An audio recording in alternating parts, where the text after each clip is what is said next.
What's going on, everyone? It's Adam and Craig with Grandstand Golf. In this show, we're talking Sony Open in Hawaii, PGA DFS picks. Second straight week in Hawaii, Craig. The first week treated us really well. We did a total of 4 picks, 2 each. We had first place Harris, second place Neiman, and tied for fifth Xander.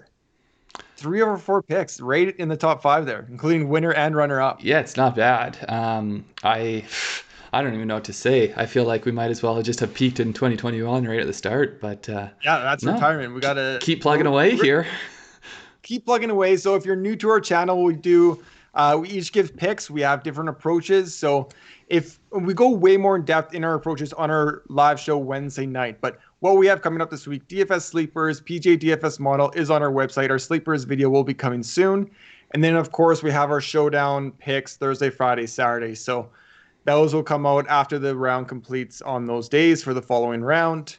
Yeah, like I said, we each give our picks and we have different opinions. So come to our live show Wednesday night. We talk about, ownership percentages, how much we're having, if we're overweight, underweight, that kind of thing. And also a little bit more, more than just picks, a little bit more strategy. Like, are we going to go Absolutely. Stars and studs? Yeah. Like, the thing is, both of us play 20, 25, 30 guys each slate, so we're only showing a few of our picks here. So if you guys do want to chat about it more in depth, we have been doing that on Twitch. We're gonna try to do it on YouTube, but we don't know for sure whether that'll work. So follow us on Twitter, and we'll let you know tomorrow whether or not where we'll be doing it. And if you have a strong preference, let us know on Twitter or in the comments here if you prefer Twitch or YouTube. We want to know what makes it easiest for you guys. Yep. Okay, should we? One last thing here, I guess. Weather. Waiʻalae Country Club, Honolulu, Oahu, Hawaii.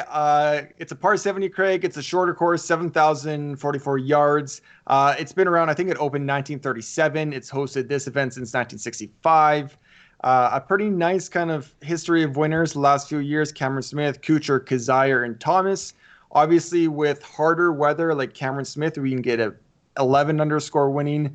When it's kind of prime conditions, we can get the 27, 22 unders. And I think, looking at the forecast, it's going to be a bit of a birdie fest. It's going to be a sprint out there. Yeah, it looks like the first day we might see a bit of weather, a bit of wind specifically. It doesn't look like it favors either side of the field, but so look for scoring to kind of accelerate after that if the forecast as it is holds.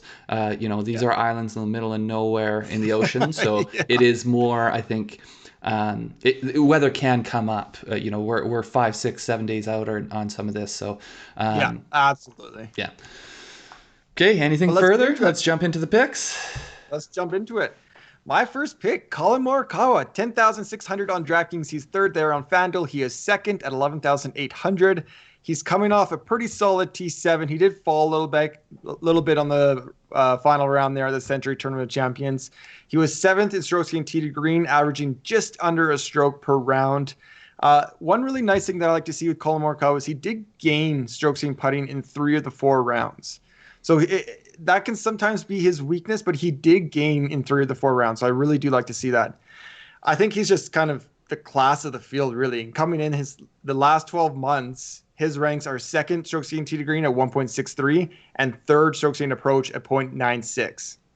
So really, really strong player. I think really if his putter is good, just average to good, he can have one of those runaway scores of minus 25, just kind of really charge his field, lead this field, go wider wire. I really, really like Morikawa this week. Yeah, I like it. I mean, obviously his ball striking, he, if not the most talented in the field, one of them. I do worry about the putter. It's the classic worry with Morikawa, but if he does putt well, then yes, I can see him absolutely being the front runner from the first hole. It's just that's a big if, and so it is a course where typically, and I think oftentimes in these birdie fests you do have to putt well, but it's just a matter of how do you predict that. And Morikawa, he doesn't have the most reliable putter, but if there's someone you want to take a chance on him having a good. If he does have a good putting week, him winning the tournament, then I think obviously it's Collin. Yeah, I really like him. I'm absolutely gonna be overweight on him. I'm sweating right now if I'm gonna pick him one and done, or if it's not, if I should kind of hold on to him. But I really like Morikawa this week. Okay, I'm jumping in here. I'm going Harris English. I know it may seem obvious. He's coming off a win, but I think so. You think Morikawa is the class of field? I think Harris English is. He's second most expensive on DraftKings at 10,800, fourth on FanDuel at 11,600, which I think is just a great little discount over there. Yeah. You look at his recent form, top tens in 6 of his last 10 starts, obviously including a win this past week. You look at 6 months, the people in this field, he leads it strokes gained total with over 2 strokes gained. So, we've been talking for quite a while about Harris English playing really good, really consistently good golf, and then it just being a matter of him breaking through, and we saw that last week. So I think that I'm going to see if the momentum keeps rolling.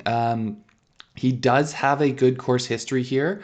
He has 3 top 10s. This is back in 2013, 14, 15 when he was playing his best golf until this past little bit. Yeah. And then a 22nd in 2019. He didn't play last year. So, the times he has been at his best game going into this tournament, he's done well, which makes me lead, we're probably seeing the best Harris English we've ever seen coming into this tournament. So I really like it as a potential to win. And just, this has been one of the harder courses for me to figure out in terms of fit. Right. It seems to, and I think maybe it's because we do get weather here, but it seems to favor a short game more so than a lot of other courses do. And, interesting. And so Harris English going in, these are past 6 months. Actually, these might be 12-month ranks here, but he's 5th in around the green, strokes gained. He's 6th in putting. So, he's just rock solid with his short game, which to me, it's just, I think he fits the course well. I just think it hits on all accounts for me. The problem's going to be ownership. See, I think ownership is going to be okay because he did get priced up so much because of that win or his recent play, and he should be priced that way with how he is playing. I have no... If people listen to the channel for a while, I usually like to fade the previous week's winner. But I really don't have any worries about Harris. I think he's just such like a pro's pro that he's going to go right back to business. There is definitely a trend of people playing the week before and winning here. And he played obviously amazing the week before. So I don't see any fatigue factor. I don't see kind of like he's celebrating the hangover or factor. Yeah, exactly. There's really nothing obvious to not be on Harris this week, but I just like Morikawa at that price. Yeah. So. Well, and I think the one potential detraction is going to be his ownership. If it does get too high, then you're going to not have a ton of leverage on the field.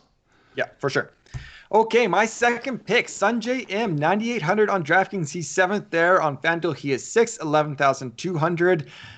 My kind of unofficial boy, I talk about him on the podcast all the time. He was my stock up after the Sentry Tournament of Champions. I think he's really trending in that good kind of where we've seen Sungjae before, early 2020. So at the Sentry Tournament of Champions, he's 5th there, led the field in strokes gained tee to green. So off the tee, approach, around the green is all stellar right now, plus 2.38 average across those 4 days. He has played here twice before at Waiʻalae, 8 rounds. His scoring average, 67.875. I think, if I remember, he's only had 1 round over par. So, and again, in tougher conditions. So I think he can kind of just continue to add to that. It's obviously a place he likes. He can go out and get birdies. So I really like that he has that history here. And then just kind of with the course fit that you kind of talked about, I think it is going to be, I'm going pretty heavy on guys that can stick it, that are great on approach, great greens in regulation, proximity, kind of all those things. He's top 25 in both driving accuracy and greens in regulation on the PGA Tour. So that's not just the field, that's the entire PGA Tour for the 2020-2021 season. So really accurate guy. I think if you can kind of start, if he can fire at pins, his game is in form right now. And if he can roll into putts, I'm pairing him with Morikawa. I really like kind of pairing those two guys at the top. Yeah, I think, ever since the Masters, we've seen him play well. I think maybe it was RSM or Mayakoba. He did have a bit of a stumble, but then, we saw him play well in Dubai. We saw him play well last week. I think his game's in really good shape. This scoring average, 67.875 if it was 67.87, I would be a little hesitant, or, maybe 67.88, but I'm just really happy we know. I don't like, a lack of precision. It just is no good. I don't want to have a rounding error. I've worked it out. It's 875. Rounding those fives can be controversial. So yeah, I like it. Okay, moving on here. My next one. This is a little bit like your first one, I think. Sergio Garcia. He is 8,300 average price on DraftKings at 17th. FanDuel 10,000 average price at 17th. To me, so he is in really good form when it comes to ball striking. You look at his numbers over. This is 6 months. He's 0.87 gaining off the tee, first in the field. Tee to green, 1.45, fourth in the field. So just really good. I mean, obviously we know with Sergio, the problem has been putting. So it's similar to Morikawa in a lot of ways to me, because I think that if he does come out there and he putts well, he has win equity. He has tons of win equity because of how good he hits the ball. And with that, because he's priced 17th and he has decent win equity, there's a lot of volatility involved. You look at his last 5 tournaments, he's been 21st or better 3 times. That includes a win at the, Sanderson Farms. And then you look back at his last 9 starts, he's missed the cut in 4 of them. So, it's just, we've seen him play really well. We've seen him miss cuts. If you're willing, if you're playing big GPPs, you're willing to embrace the upside volatility of Sergio. I think you're going to get, some of those rolls of the dice, it will work out. Some of it, he's going to have an ugly week. And so you just kind of have to know that if you're going to plug in volatile guys across the board, you need them all to hit. It might be a bit of a long shot, but if you have other safer ones and then you plug in a volatile guy like him, I like that play a lot. Very little course history. Just last thing, he hasn't played here since 2003, and he, this is obviously a totally different Sergio back then, but he was 33rd and 40th in his 2 starts here back in the day. But I put very, very little weight on that. But he's been here. He knows the course, and that is a positive. I think Cameron Smith won his debut, and Russell Henley, who I might talk about in a second here, at 1. But Sergio, you could go gray trying to predict when you're going to get good Sergio, bad Sergio, good putting, poor putting. I mean, even on showdowns this past week at Sentry, I got lucky, kind of predicted the good rounds there, and he overall I think did pretty decent for his price. But predicting tournaments, I mean, you can go crazy. So it is super high risk, but it is reward, like you said. So I'm going to sprinkle him in GPPs. Absolutely. I mean, well, I was trying to tell you guys how Sergio was popping in our model. This is months ago, and so I took him in the one and done. And I was 1 week. I think I was 1 week. Maybe I was a couple weeks off, and then he probably a missed cut. And then the next week he came out and won, and I was just like, oh my goodness! Like I told you, he was due. But yeah, so there's the volatility. Ride the wave if you want. Yeah, for sure. Okay, my third and final pick. I teased him, Russell Henley, 8,700. He's 13th on DraftKings. On FanDuel, 10,400, 13th.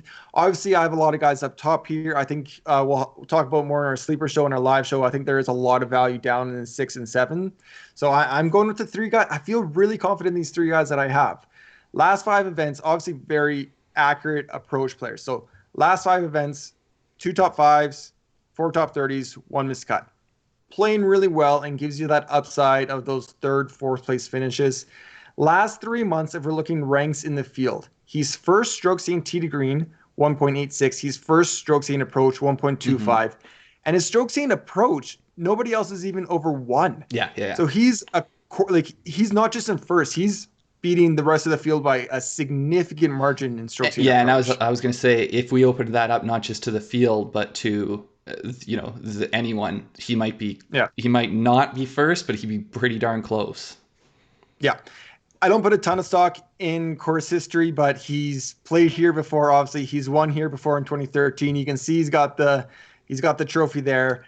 I think he's playing really, really good golf right now. Same thing kind of with my other 3 picks. I think they're going to stick it. They're going to hit lots of greens. If they can roll in those 20, 15-foot, 10-foot birdie putts, I think any three of them can win. And Russell Henley, to me, is one of those classic ones where when he gets hot, look for him at the top of the leaderboard. And the putter, there's guys like that their putting stats might not be the best, but it seems when they get hot, it seems like they make so many. And he is one of those guys that he might not be a great putter, but when his streak is positive, it's so good, which gives you huge upside.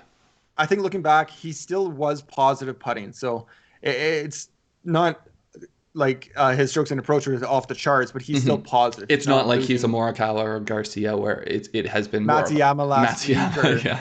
Yeah, the classic example. Yeah. Okay, moving to the last one of this video. Brian Harman, my boy. I seem to pick this guy all the time.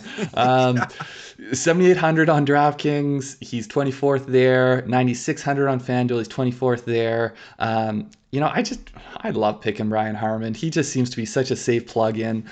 Top 30 in 5 of his last 6. The one problem has been that over those tournaments, he hasn't gotten that high on the leaderboard. So he's been very consistently good.